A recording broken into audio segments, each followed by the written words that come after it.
Et depuis le début de l'invasion russe de l'Ukraine, des millions de personnes, on l'a dit, ont fui le pays.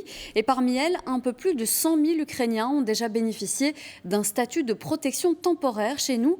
Et si certains ont facilement trouvé leur routine ici, d'autres rencontrent encore quelques difficultés. Reportage François-André Oletti, Simon Arnold et Anne-Sophie Bruyntonks. Dans leur petit appartement bruxellois, Oksana et Sergi sont plongés dans leurs souvenirs. C'est notre fille Yassa, et c'est près de Kiev, sur la rivière de Desna. Kiev en été, Kiev en hiver. C'est presque avant la guerre. Dans le centre de la cité, vous voyez un bâtiment historique. Des souvenirs qui commencent à dater. Voici déjà 4 ans qu'Oksana, Sergi, Yassia et leur chat Iriska ont fui la guerre en Ukraine et sont arrivés en Belgique. C'est des bons souvenirs. Oui, très bons souvenirs. Est-ce que votre pays vous manque? Oui, bien sûr. L'émotion est inévitable. Bien que parfaitement intégrée chez nous, Oksana rêve de rentrer chez elle, en Ukraine.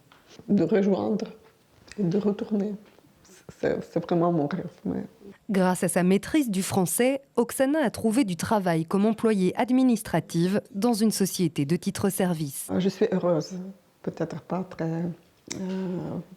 très fière, mais je suis heureuse que je travaille, oui. Travailler, voilà qui est impossible pour Katerina et Yana. Nous les retrouvons dans ce parc avec leurs enfants. Ces deux jeunes mères sont dans une situation administrative compliquée. Je me suis adressée à la commune pour obtenir des papiers. La commune a accepté pour moi, mais pas pour Nadia. On m'a dit que je devais prendre un avocat et introduire une nouvelle demande. Katerina bénéficie du statut de protection temporaire, mais pas sa fille Nadia, âgée de 2 ans. Même situation pour Yana et son fils Semen, bientôt 3 ans. Le problème, c'est qu'on doit justifier leur présence en Ukraine. Alors qu'ils n'étaient pas encore nés, je dois donner les justificatifs qu'en 2022, mon fils était à Zaporizhzhia. Mais Semen est né en 2023, après le début de la guerre. Il ne peut donc pas recevoir de protection temporaire en Belgique. Mon rêve est que mon enfant dorme en sécurité. C'est le plus important pour moi pour le moment.